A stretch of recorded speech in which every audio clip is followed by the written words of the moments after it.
dia, meus irmãos, bom dia, minhas irmãs, que a bênção do Senhor repouse sobre a sua vida, a sua casa e a sua família, em nome de Jesus. Amém, meus irmãos? Graças a Deus. Quero pedir que você abra comigo a sua Bíblia, por favor, no Evangelho de Marcos, capítulo 15.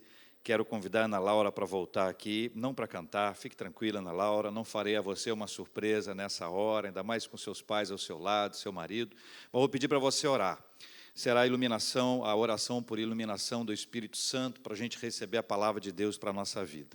E eu quero pedir que você leia comigo a Bíblia. Então, é Evangelho de Marcos, capítulo 15, nós vamos ler a partir do versículo 33, essa palavra de Deus para a nossa vida agora, tá bom? Evangelho de Marcos, capítulo 15, a partir do versículo 33, estamos aqui no cenário do Calvário, é o Gólgota, o lugar da caveira, onde está acontecendo mais uma crucificação, não foi a primeira, não foi a última, entre tantas outras crucificações, aquela crucificação naquele dia era um marco gigantesco na história da humanidade, estava sendo a história dividida ao meio, marcando aquele momento extraordinário em que 3 pessoas estavam sendo crucificadas. 3 pessoas. 2, nós sabemos que a Bíblia diz que eram salteadores, malfeitores. Alguns chamam de ladrões, outros dizem que é ladrão da cruz. Eu tenho certeza que aquela cruz eles não roubaram. Pode ter roubado outras coisas, mas aquela cruz eles não roubaram. Como malfeitores estavam ali e era a pena que estava sendo imposta para eles. Aquele do meio, que a gente sabe quem é, não vou dizer o nome, você sabe quem é, aquele do meio, ele estava sendo crucificado por um ato de injustiça, porque ele não havia feito absolutamente nada que pudesse gerar a condenação segundo a lei. Mas aí as questões religiosas, de vez em quando, elas saltam aos olhos, e tem gente que é tão religiosa, e na sua religiosidade fica tão cega, que é capaz de querer brigar com as pessoas. Você imagine bem, uma pessoa que professa uma outra fé, obrigar você a professar a fé dela, ou obrigar que você concorde com ela, obrigar que você subscreva as suas convicções religiosas. A gente não quer que ninguém faça isso com a gente, também a gente não pode fazer isso com ninguém, não é verdade? A gente não vai invadir igreja de ninguém, lugar religioso de ninguém, para dizer que está errado, jogar pedra, fazer essas coisas. A gente não faz isso. Graças a Deus, nós temos uma mentalidade que é a daquela que sabe respeitar, embora a gente possa divergir, sempre com respeito. Divergência respeitosa. E, claro, nós queremos que também nos respeitem, que esse é o outro lado do mesmo processo. Então, lá no Gólgota, onde está acontecendo aquilo, chega aqui o versículo 33, leia comigo. Chegada a hora sexta, houve trevas sobre toda a terra até a hora nona. A hora nona, clamou Jesus em alta voz, dizendo, Eloi, Eloi, lama sabactani, que quer dizer, Deus meu, por que me desamparaste? 35. Alguns dos que ali estavam, ouvindo isso, diziam, vede, chama por Elias. E você sabe que Elias é uma personagem central no Novo Testamento também.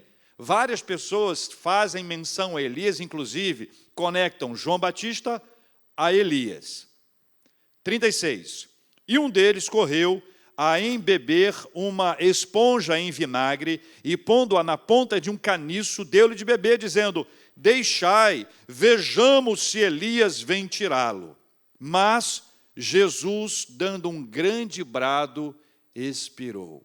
Uma paradinha nesse versículo, porque a gente não consegue imaginar que dor foi essa que ele sentiu. A gente não sabe como é que foi essa dor. Os relatos bíblicos apontam uma série de circunstâncias que foram se agravando, gerando nele uma dor muito grande, mas um brado como esse é um brado de dor, não um brado de desespero, é dor, é sofrimento. Quando a gente machuca alguma coisa, você tropeça o pé com o seu dedinho, o menor, numa cadeira. Quantas pessoas gritam aleluia? Não é verdade? Um brado de dor é algo que não pode passar discretamente por nós. Qualquer pessoa que já viveu uma dor aguda, que já passou por um sofrimento grande, sabe o que é gritar de dor. E eu conheço também vários relatos de pessoas que gritaram no silêncio. Os gritos no silêncio não são nem piores nem melhores, são diferentes. Também geram uma angústia profunda. Mas é no versículo 38 que eu quero que você leia comigo, por favor, a uma só voz. E o véu do santuário rasgou-se em duas partes, de alto a baixo. O centurião que estava em frente dele, vendo que assim expirara, disse: verdadeiramente este homem era filho de Deus.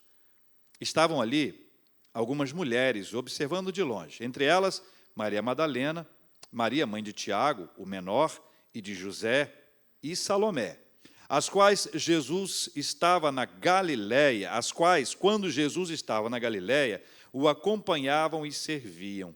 E, além destas, muitas outras que haviam subido com ele para Jerusalém. Vamos orar?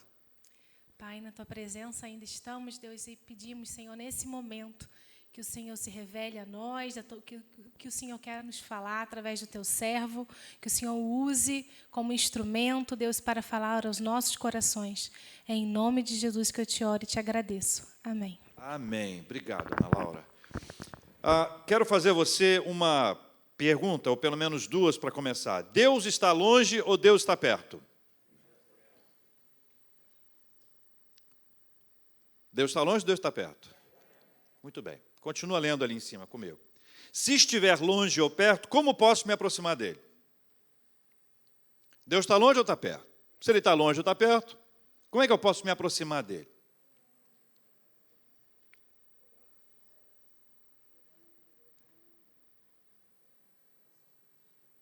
Eu estou só olhando para vocês. Fiquem tranquilos. É aquele momento para você pensar, né? Para você avaliar, você pensar, e é isso ou é aquilo? Vamos para outra página, então. Deus me escuta quando eu preciso, ou Deus pode não me escutar porque eu quero que Ele me escute somente quando eu preciso? Tem que repetir, né? Essa tem, né? Eu sei. Deus me escuta quando eu preciso, Deus me escuta, ou Deus pode não me escutar porque eu quero que Ele me escute somente quando eu preciso? Tem coisas que eu não quero que Deus escute. Tem coisas que eu não quero que Deus veja. Tem coisas que eu não quero que Deus esteja ao meu lado. Não sei você, mas existem pessoas que pensam assim. Por isso a pergunta é, Deus me escuta quando eu preciso, ou Deus pode não me escutar porque eu quero que Ele me escute somente quando eu preciso? A seguinte, quando Deus escuta, Ele tem que me atender só porque eu quero, ou Ele pode não me atender porque Ele não quer? Eita, Brasil. Hein, igreja? Coloca na tela de novo aí, gente. Vamos deixar o pessoal de casa lendo. Vamos lá. Deus me escuta quando eu preciso, ou Deus pode não me escutar porque eu quero que Ele me escute somente quando eu preciso? Quando Deus escuta, Ele tem que me atender só porque eu quero, ou Ele pode não me atender porque Ele não quer? Eu gostaria que você entendesse que a resposta está nele, e não em nós.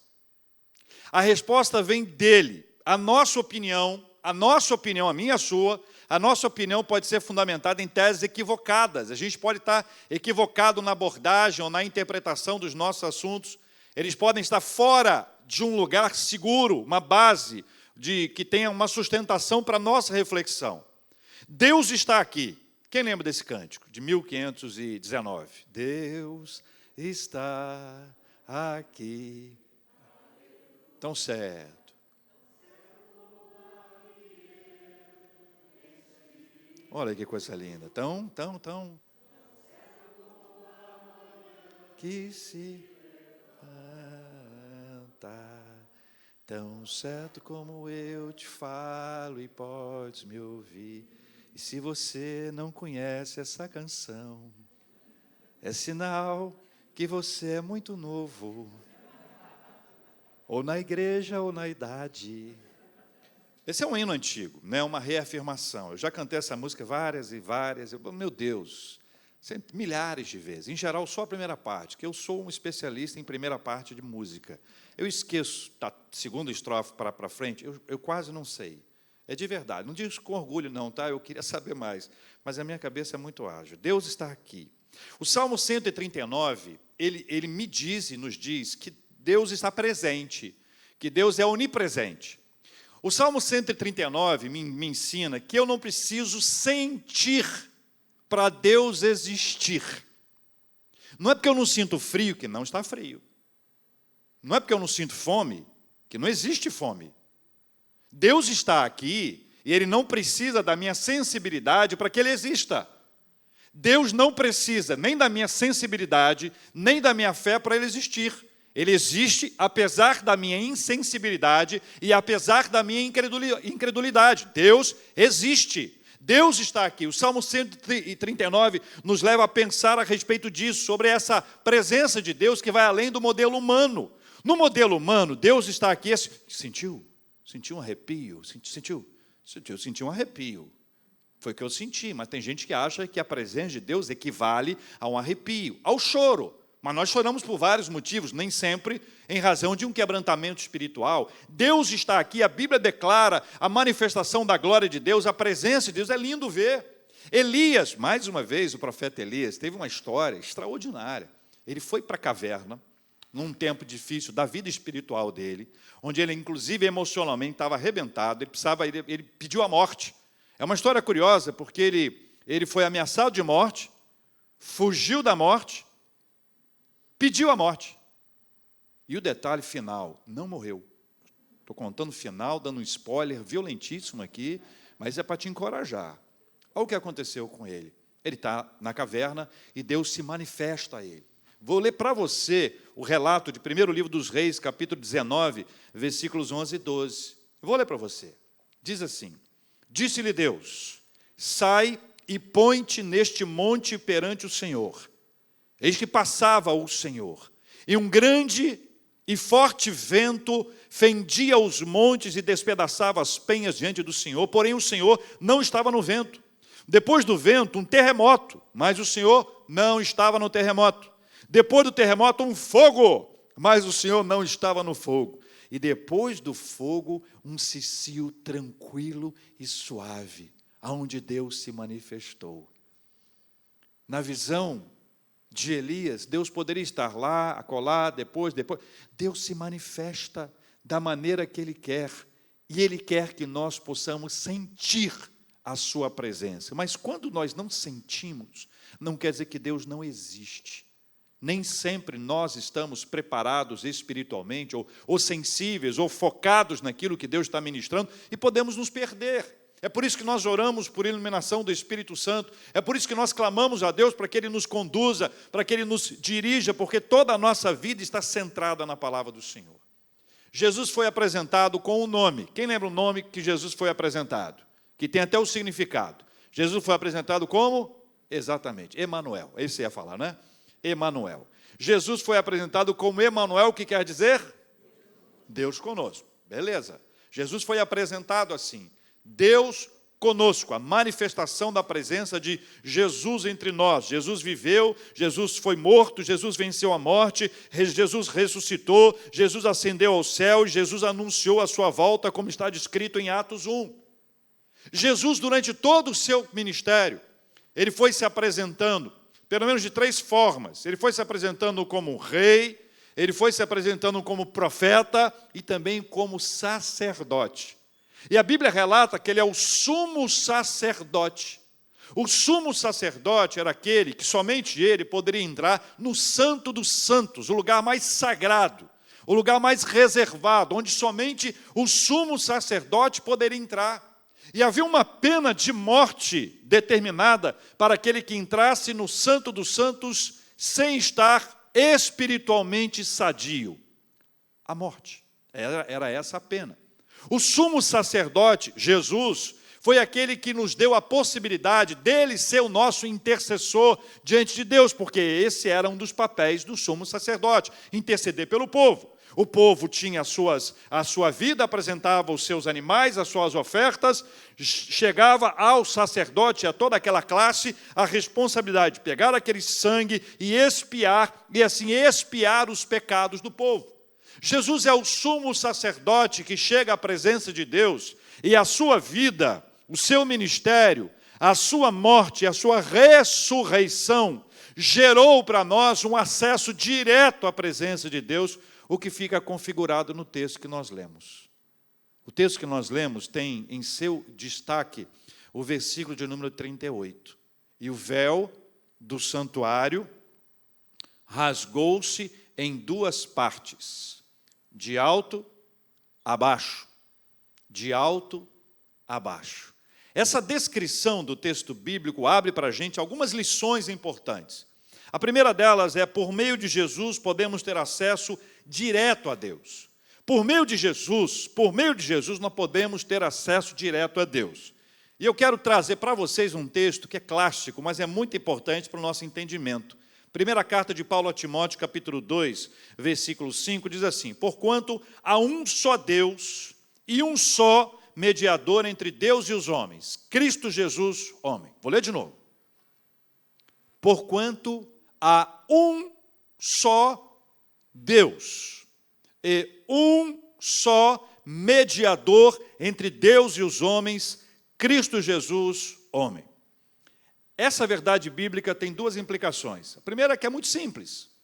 Está na Bíblia aqui, acabamos de ler. Só há um mediador entre nós e Deus. Só podemos chegar a Deus por meio de Jesus. Ninguém pode chegar a Deus se não for por Jesus. Por melhor que seja o seu esforço, por melhor que seja o seu empenho, por melhor que seja o seu retrospecto espiritual, por melhor que sejam as suas credenciais, seu portfólio de testemunhos seja algo extraordinário, por melhor que seja, ainda assim, nós não temos, você não tem, eu não tenho, nenhum de nós tem condições de chegar a Deus se não for por meio de Jesus. Beleza? É simples. Mas é também complexo por causa da necessidade humana de assumir o protagonismo. Parece que há um desconforto em parte da humanidade, no sentido dela querer assumir esse lugar de protagonismo, de, em razão daquilo que fez ou não fez, se achegar a Deus. Com isso, se eu chego a Deus pelo que eu fiz ou pelo que eu não fiz, eu atribuo a mim o protagonismo e não a Jesus. De certa forma, quem assim pensa, anula o sacrifício de Jesus. Por que nós temos acesso a Deus por meio de Jesus? Porque Ele é o único mediador entre nós e Deus. O problema disso é que muitos acham que viveram uma experiência que pudesse credenciá-los a isso, que pudesse trazer a eles algum tipo de passaporte espiritual, está na moda? Passaporte espiritual que nos permita chegar na presença do Senhor. E aí a gente entra num problema que muita gente acha que chegou, mas não chegou. Algumas pessoas acham que conhecem a Deus, mas conhecem a Deus numa distância impressionante, de ouvir falar. Dizem que conhecem Jesus, mas não seguem o caminho dele.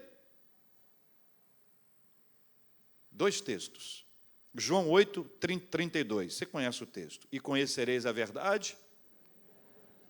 E olha que eu estou falando da verdade do Evangelho, hein? Pelo amor de Deus, hein? Isso sempre foi Bíblia, hein, irmãos? Está na Bíblia faz muito tempo, hein? João 8, 32, e conhecereis a verdade vos libertará.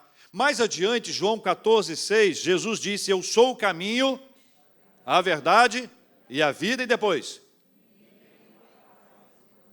Ninguém vem ao Pai, senão por mim. Reafirma o texto de Paulo. Na verdade, Paulo reafirma a fala de Cristo. Nós temos um caminho, o único caminho. Não são nossos méritos, não é o nosso esforço, não é a nossa aparência, não é a nossa religiosidade, não é a nossa paternidade, os nossos ascendentes. Nada disso nos garante o acesso a Deus, se não for por meio de Jesus. E para o caminho de Jesus tem um caminho. Duas ideias. Tem um caminho aqui. Para a gente chegar a Jesus, a gente tem que seguir o caminho. A Bíblia diz que o caminho que conduz para o reino dos céus, ele é largo ou é estreito? É estreito. O negócio é mais complicado. E aí eu quero conforto, eu quero as coisas do meu jeito, eu não quero me esforçar, não quero me empenhar, aparentemente eu quero tudo gratuitamente, as coisas não funcionam assim. O reino de Deus também tem essa coisa do estreito ali, do caminho estreito. Muito bem, caminho estreito. Dois ali. A quem interessa que a gente não chegue ao caminho ou que a gente desvie do caminho? A quem interessa? O caminho de Deus exige obediência. O caminho de Deus exige disciplina. O caminho de Deus exige submissão. Não dá para ser mimimi na presença de Deus, porque a vontade de Deus é a melhor para a nossa vida. Eu não posso querer mudar a vontade de Deus para satisfazer a minha. A vontade de Deus é melhor do que a minha. Na hora eu posso não achar, mas a vontade de Deus é muito melhor do que a minha, embora eu possa discordar da vontade de Deus. Quantas vezes você e eu, nós já discordamos da vontade de Deus? Senhor, eu não concordo com isso, eu queria outra coisa, eu queria de outra maneira, eu queria de outra forma. Seja o que for, a maneira que for, nós precisamos compreender que a nossa relação com Deus é de submissão, é de obediência à vontade do Senhor. A quem interessa que a gente não chegue ao caminho ou desvie dele? O diabo. Pedro escreve, 1 de Pedro, capítulo 5, versículo 8. Sede sóbrios e vigilantes. Ó. O diabo, vosso adversário, anda em derredor como leão que ruge procurando alguém para devorar. Ei, meu Deus. Nós, reformados, temos uma visão equilibrada sobre esse assunto.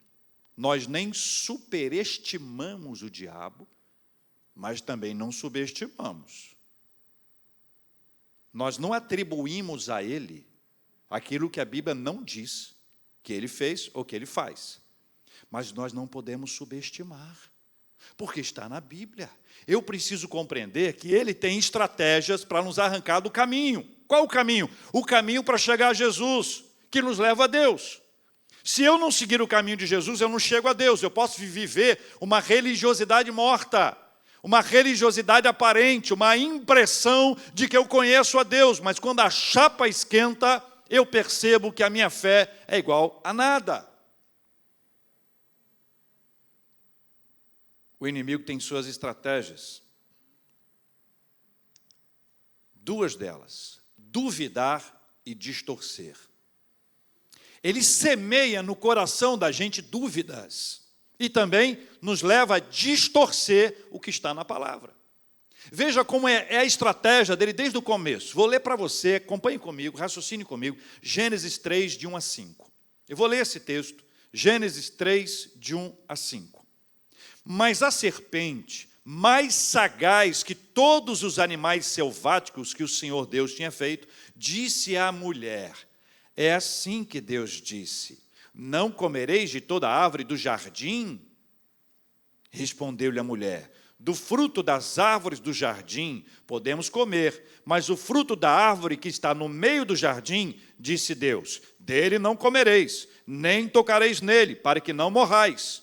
Então a serpente disse à mulher: é certo que não morrereis, porque Deus sabe que no dia em que dele comerdes, se vos abrirão os olhos, e como Deus sereis conhecedores do bem e do mal. A estratégia lá no Jardim do Éden, no coração de Eva e no coração de Adão, porque ambos pecaram, foi distorcer e despertar dúvida. Distorcer e despertar dúvida. É a mesma coisa hoje. A palavra de Deus é clara, só há um caminho para chegar a Deus, que é por meio de Jesus. Mas vem a mensagem diabólica e começa a distorcer, inserindo na gente uma autoestima, um valor que nos atribui algum tipo de argumento para nos aproximarmos de Deus, e a vaidade começa a entrar na nossa vida, existe até orgulho espiritual. Eu já ouvi uma frase, eu tenho até o autor dela, mas eu duvido que tenha acontecido isso de fato. Você deve ter ouvido alguém que disse que eu tenho orgulho de ser humilde. Já ouviu? A pessoa falou, eu tenho orgulho de ser humilde. Gente, complicou. Mas o orgulho é pecado, sabia disso? Orgulho é pecado, vaidade é pecado, soberba, inclusive é espiritual, de achar que eu sou mais espiritual que você. Se alguém se acha mais espiritual que o outro, pecou. Rapaz, deu ruim. Enquanto a Bíblia diz, porque há um só Deus, um só mediador entre Deus e os homens, Cristo Jesus, homem, o texto de Paulo a Timóteo, o inimigo contra-ataca. Será que Deus disse isso mesmo? Será que é necessário mesmo? Esse texto foi escrito há tanto tempo. Isso deve ter sido distorcido. Isso foi manipulado por homens. Isso é o poder da religião. Blá, blá, blá, blá. O fato é que o véu foi rasgado de alto a baixo. E o fato do véu ter sido rasgado de alto a baixo nos abriu o livre acesso à presença de Deus. Por isso que eu posso reafirmar, por meio de Jesus, podemos ter acesso direto a Deus, em nome de Jesus. Amém, meus irmãos? Segundo, fomos chamados para sermos sacerdotes uns dos outros. Fomos chamados para sermos sacerdotes uns dos outros. O sacerdócio universal dos crentes também nos faz ser sacerdote do outro. Duas questões fundamentais aqui: intercessão e serviço. Duas questões simples, mas muito, muito, muito, muito importantes. Quando alguém tem um encontro com Deus por meio de Jesus, a mensagem do Evangelho nos faz querer suplicar, interceder, orar pela vida do outro. Quer uma notícia boa? Quando alguém chega para você e diz assim, tem orado pela sua vida. Ou você pede oração e a pessoa diz, vou orar por você. Conforme o tom, dá até medo. Vou orar por você. Ai, Jesus, não sei se eu quero, não sei se eu não quero. Hein? Não é verdade? Eu conheço gente que ora incansavelmente. Madrugada, dia, noite. É uma maravilha. Se alguém diz que ora por você, você já sai na frente. Tá? Não é, tá? Espiritualmente que estou falando, tá? Sai na frente, sai embalado. Quando o reverendo Jeremias e o reverendo Marcelo criaram, ao lado de suas esposas, o projeto Desperta Débora no país, eles lançaram uma frase lindíssima: mães de joelhos, filhos de pé. Na sequência, quando esses filhos também se ajoelham, gente, ninguém segura. Quando nós aprendemos a orar, quando nós aprendemos a conversar com Deus, os cristãos, em geral, aprendem isso pequenininhos em casa. Os pais dão aos filhos a oportunidade de orarem. E é lindo ver quando os filhos começam a orar. Alguns oram rapidamente, outros oram longamente. Oram tão longamente, alguns pais, estrategicamente, não pedem aos seus filhos que orem antes da refeição, mas só depois. Não sei se eu já te contei, eu fui uma vez a uma casa em Governador Valadares. Era um intercâmbio. Lugar bonito, agradável, comida maravilhosa, comida mineira. Feijão tropeiro, sabe aquela comida que o cheiro fala por si só? A fome está longe, mas à medida que o cheiro chega, a fome vem se aproximando velozmente, sabe disso? Aí a mãe lá falou assim, olha, comida está na mesa. Comida está na mesa na minha casa significa sentar, orar e comer. Lá, não. Eu cheguei, sentei alegremente, faminto, e quando eu sentei alegremente, faminto, já pronto para fechar o olho para orar, olhei para lá, olhei para cá, ninguém sentado, todos de pé. Aí eu, sem graça, sabe sem graça? Sabe quando ele fica sem graça, você não sabe o que fala? Fica rindo, né? Levantei, olhei para o pai, e ele estava com a Bíblia na mão. Falei, não, agora? Aquela Bíblia grandona, grossa. Ele pegou, leu um texto enorme, e trouxe uma palavra. Ele pregou. Ou um estudo bíblico, eu não sei. Eu não lembro. Não tenho a menor ideia do que ele falou. Eu estava com fome. Depois disso, ele fechou a Bíblia e disse, abriu o inário. Você está rindo? Você precisa ver como é que eu estava lá. Ele abriu o inário. E tem hino no nosso inário, tem assim, 3 estrofes e coro. Uma, coro, 2, coro, 3, coro. Tem uns que tem até 2 coros no final. Um desses que ele escolheu. Quando ele começou a cantar, a fome já tinha ido embora, gente, porque a fome ela vem e depois ela vai embora. Não tem mais jeito, não é verdade? Aí depois terminou, orou. Aí ele falou, agora vamos almoçar. Eu falei, agora?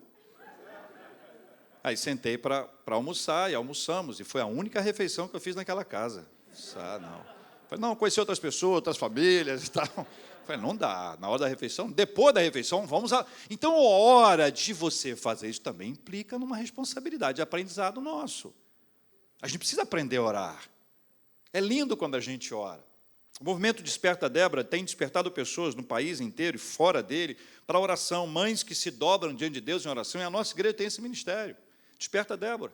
A nossa igreja tem o ministério de nós estarmos orando uns pelos outros, a vantagem, a alegria, a paz que dá. Mas veja, o ministério aqui, que o sacerdócio universal dos crentes ou dos fiéis nos abre, não é que as pessoas orem por nós, não, mas que eu e você nos tornemos intercessores. Porque quando a gente recebe a oração é beleza, e quando a gente tem que orar pela pessoa? E quando a pessoa pergunta para a gente, tem orado por mim? Aí você, Senhor, abençoe em nome de Jesus, amém. Claro. A resposta da oração é uma maravilha, porque a resposta da oração nunca é atribuída a gente que ora, mas a quem nós oramos. Eu fui evangelista de rua, muitos anos. E quem anda na rua já viu de tudo e mais um pouco. E uma das coisas que o nosso grupo de evangelismo gostava muito de evangelizar na rua era bêbado, embriagado, porque ninguém dá bola para o embriagado. Embriagado, você está embriagado. E a gente fez uma vez, e aí sabe aquele negócio, faz uma vez, dá certo, você faz várias vezes, né? Pegamos um cara bebum, embriagado, botamos a mão na cabeça dele e disse, Senhor, traz agora para que ele fique caretão. Era essa a oração, tá? Não posso nem florear aqui não, que a oração era isso mesmo. E, de repente, todo o efeito da embriaguez do cara ia embora. A gente pregava para ele o evangelho sóbrio, caretão. Você imagina, você faz isso uma vez, você empolga. Faz duas, três, várias vezes. Quantas vezes oramos por cura? Uma pessoa com uma dor muito grande, botava a mão nas costas da pessoa, na cabeça da pessoa, à distância da pessoa, orava por ela e a cura chegava. Deus responde à nossa oração. Mas a oração não é mérito de quem orou. Quem orou? Eu orei. Me contaram uma vez, tem igreja que as pessoas fazem fila de oração, pastores. Aí tem uns pastores que têm mais fama, né? Fila grande. E o pastor com menos fama. Ninguém na fila. Se eu estivesse lá, eu iria na fila do pastor com menos gente. Até por misericórdia, que fica chato, né? Não é bom isso aí, isso não está na Bíblia, não. A gente tem que ser aqueles que vão interceder. Nós precisamos nos colocar nesse lugar de sacerdócio que nós recebemos da parte de Jesus, que abriu o véu, rasgou o véu de alto a baixo, nos deu a possibilidade de interceder pelas pessoas. Quanto mais tempo você investir em oração, melhor vai ser sua vida espiritual. A Bíblia diz que Deus mudou a sorte de Jó enquanto ele orava pelos seus amigos. Nós precisamos nos colocar no lugar daqueles que intercedem, daqueles que oram, daqueles que clamam, daqueles que buscam o Senhor, para que a pessoa seja curada, seja restaurada, seja abençoada, seja edificada. Não basta orar pelos nossos, pelos da nossa casa, não basta pedir oração, ore por mim, ore por mim, ore por mim. Nós precisamos aprender a orar uns pelos outros, e essa é uma das consequências do sacerdócio universal. A segunda delas é serviço. A gente precisa aprender a servir mais. A igreja deve ser um grupo de pessoas que gostam de ajudar umas às outras. Não só os de casa, mas a Bíblia diz que os domésticos da fé devem ser prioridade. Mas nós devemos ajudar a todo mundo, servir a todo mundo, amar as pessoas, cuidar das pessoas, sem nenhum tipo de exigência, sabe? Sem nenhum tipo de exigência, fazer isso com carinho, com amor, como a Bíblia nos ensina. Nós servimos porque Jesus serviu. O ministério de Cristo abre para nós essa ideia do serviço. Quem não se lembra da parábola do samaritano? Quem lembra? Levanta a mão, só para poder ver. Então me contem aí como é que é. A pessoa vai passar 3 caras, tudo, nada. Terceiro, opa, tudo bem, botou no animal, levou lá na hospedaria, botou lá, disse, ó, paga aí para o cara. A gente não vê relação entre eles. A parábola do samaritano é um exemplo de que a gente ajuda pessoas que a gente não conhece. Não só os que a gente conhece, as pessoas que a gente não conhece. O camarada tinha sido assaltado. Deve ser terrível morar numa cidade onde as pessoas são assaltadas. Largadas no chão, machucadas, e ninguém ao redor faz nada. Você já viveu e você sabe o que eu estou falando. A impressão que dá é que há uma bolha, a pessoa assaltada, ninguém vê, depois que o cara vai, a gente se aproxima, porque todo mundo tem receio das consequências disso. Não estou dizendo para mudar isso. Eu estou dizendo que lá, ele foi abandonado ali. E chega alguém que pega aquele cara e começa a cuidar das feridas dele. E depois leva esse rapaz, esse homem, para a hospedaria e paga. Não só paga o período que está lá, mas diz, olha, se tiver dívida, além dessa que está aqui, eu pago na volta. Para que aquele homem não tivesse nenhuma dívida. Porque se aquele homem ficasse endividado, ele ia virar escravo. Porque era assim que se pagavam as dívidas quando você não tinha dinheiro para pagar. Jesus nos chama, por meio do sacerdócio universal, dos crentes, a sermos sacerdotes uns dos outros, a intercedermos. e a servirmos uns aos outros. Esse é um chamado que Deus nos deu. Terceiro e último, em Cristo nós somos iguais e diferentes. Em Cristo nós somos iguais e absolutamente diferentes. O Evangelho nos torna iguais, igualmente amados, igualmente acolhidos, igualmente alcançados pela graça do Senhor. Nós somos iguais, nem melhores, nem piores, nem mais importantes, nem menos importantes, se nós somos de Cristo. Toda a ideia de desigualdade, ela gera desunião. Desigualdade, desunião. Qualquer lugar que tenha mais ou tenha menos, desunião. Isso é complicado, especialmente quando você fala em igreja, onde alguns acreditam que exista uma superioridade ou uma hierarquia espiritual. E não há. Não há superioridade espiritual. Nós temos ações diferentes, você vai entender isso. Mas todos nós somos, diante de Deus, absolutamente iguais. Paulo conta que lá em Corinto o negócio estava complicado. Eles tinham pelo menos 3 grupos lá. O grupo de Paulo, o grupo de Apolo e o grupo de Cefas, que é Pedro. 3 grupos diferentes, eles brigavam entre eles. Nós somos de Paulo, opa, nós somos aqui, ó. Não, nós somos de Apolo. Grupos. Partidarizaram a igreja, dividiram a igreja, racharam a igreja, segmentaram a igreja, tornaram a igreja uma igreja com áreas específicas, com guetos, onde esse gueto é desse grupo, aquele gueto é daquele grupo, e aquele outro grupo é um outro gueto. Isso não pode, não tem fundamentação bíblica. Tanto que Paulo vai quebrar isso dizendo, olha, acaso Cristo está dividido? Acaso Cristo está dividido? Quem nos une é Cristo. Em Cristo nós somos iguais, igualmente pecadores. Oh, meu Deus! Igualmente pecadores perdoados, louvado seja o nome do Senhor. Igualmente pecadores perdoados, alcançados pela graça. Igualmente pecadores perdoados, alcançados pela graça e chamados para servir ao Senhor. Absolutamente iguais. Absolutamente iguais. Mas diferentes. Completamente diferentes. Absolutamente iguais e completamente diferentes. Por que diferentes? Porque Deus nos deu dons e talentos diferentes. Aí que aparece a nossa diferença. Nós somos diferentes porque nos nossos dons e talentos nós nos complementamos. Nós somos aqueles que se complementam. A Bíblia apresenta uma série de dons do Espírito Santo, vários dons espirituais diferentes. Cada dom daquele é exatamente para que eu e você possamos colocar esse dom a serviço do Senhor, para que o nome do Senhor seja glorificado e honrado por nosso intermédio. Então, nós temos esse ministério da diferença. A diferença, então, nós respeitamos aqueles que são diferentes, porque nós não recebemos os mesmos dons e os mesmos talentos. Nós temos dons e talentos diferentes para que possamos colocar a serviço do Senhor. Completamente iguais. Absolutamente diferentes. Quando o véu se rasgou de alto a baixo, nós tivemos acesso ao Santo dos Santos, que era um lugar reservado somente para o sumo sacerdote. Mas Jesus é o nosso sumo sacerdote. Ele não apenas entrou no Santo dos Santos, como ele nos chamou para entrar. Ele nos levou à presença de Deus.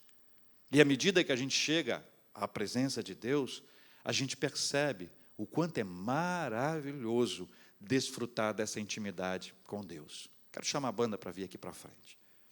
Quero dizer para vocês, no final, que é algo muito simples, mas eu queria que vocês guardassem na mente e no coração de vocês. A única possibilidade da gente ter acesso a Deus é por meio de Jesus. Por que a gente ora em nome de Jesus? Em nome de Jesus. Porque se não for no nome de Jesus, a gente não chega a Deus. A gente não chega a Deus. Não há religiosidade que nos leve à presença de Deus sem Jesus. Jesus é o caminho, Jesus é a verdade, Jesus é a vida. Ninguém vem ao Pai senão por mim, disse Jesus. Quando nós aprendemos a respeito do sacerdócio universal dos santos, nós lembramos que nós somos chamados para sermos sacerdotes uns dos outros. Eu quero orar por você, mas por favor, ore por mim. Eu quero servir você. E se você puder, também me sirva. É esse o momento que Deus nos chama para nos ajudarmos, nos apoiarmos, para servirmos uns aos outros. Por fim, lembre-se disso. Guarde no seu coração. Em Cristo nós somos iguais e diferentes. Iguais porque somos igualmente alcançados pela graça do Senhor. Iguais porque nós somos tomados pelo Senhor e levados para servir. E diferentes porque os nossos dons e talentos são completamente diferentes. E à medida que nós os descobrimos, nós passamos a viver a nossa vida na presença dEle. Nós vamos cantar essa canção onde nós declaramos: confio em Ti. E à medida que nós estivermos cantando, eu quero convidar você para entrar com a gente no louvor, na adoração ao Senhor. E em seguida nós vamos orar juntos, em nome de Jesus.